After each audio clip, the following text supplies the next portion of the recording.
what do you got to show us here at SKS Japan this year? All right, this year we brought jackfruit. This is called shigureni. This is a Japanese taste, like a beef made something. Well, just try. Okay, so it's pretty hard to describe in English, but jackfruit, it should taste just like meat. yeah, It looks like meat. Yeah. It looks like, Looks and great. it's like cooked All right. like. All right, if yeah. I get a bite in my mouth there, just a second. Sorry, it's a bit sticky, but That's really good. That yeah. tastes So great. That's great. thank you. So this is like from Malaysia, maybe, Okay. as you know, and what we do, Sustainable Food Asia, we're trying to working on with a lot of like Southeast Asian startups and like Japanese food tech startups, and work together to make like everything closer. Okay. So as you see, we have a lot of like display here. So we are running a facility called like Sustainable Food Museum, and the Sustainable Food Museum we just launched like 2 months ago. Okay. And at there, we are serving like these kind of like new food tech product through omusubi. It's a Okay. kind of rice ball. Okay. Yeah. And so we are trying to make it like easy to everyone for the consumers to take and try the new product, the latest product, which is like very high tech somehow.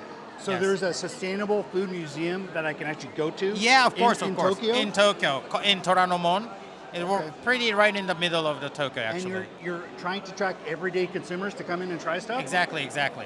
So the goal is to get them exposed to these new things like jackfruit meat or algae-based proteins. or Yeah, whatever. something like that. Yeah, whatever. Yes. So, like, it's just to make the place for every consumer to know about what's going on in the food tech space, and also not only for the consumers but for the business people, like the food company or like startups or whatever. Like, it just let them come together and just mingle. How are things going so far? Are you getting a lot of Yeah, visitors? it's pretty much like every like kind of like big, even the big players are like saying hi to us and like looking around what kind of like things going on the Southeast Asian and Japanese food tech scene. So everyone's like pretty curious about what's going on, but it's there isn't that much place that like SKS is like a great event for like 3 days, but it's 3 days You guys are there all the time. all the time for. We had like big contract more than 2 years, so yes. And if I'm like a new sustainable food company, alternative protein company, and I'm from Japan, and I want to showcase at your museum, can I just Yeah, kinda just reach out contact to you, us, or- and yes. We'll just definitely, and we don't charge for startups. We are listing all the products for free. Very cool.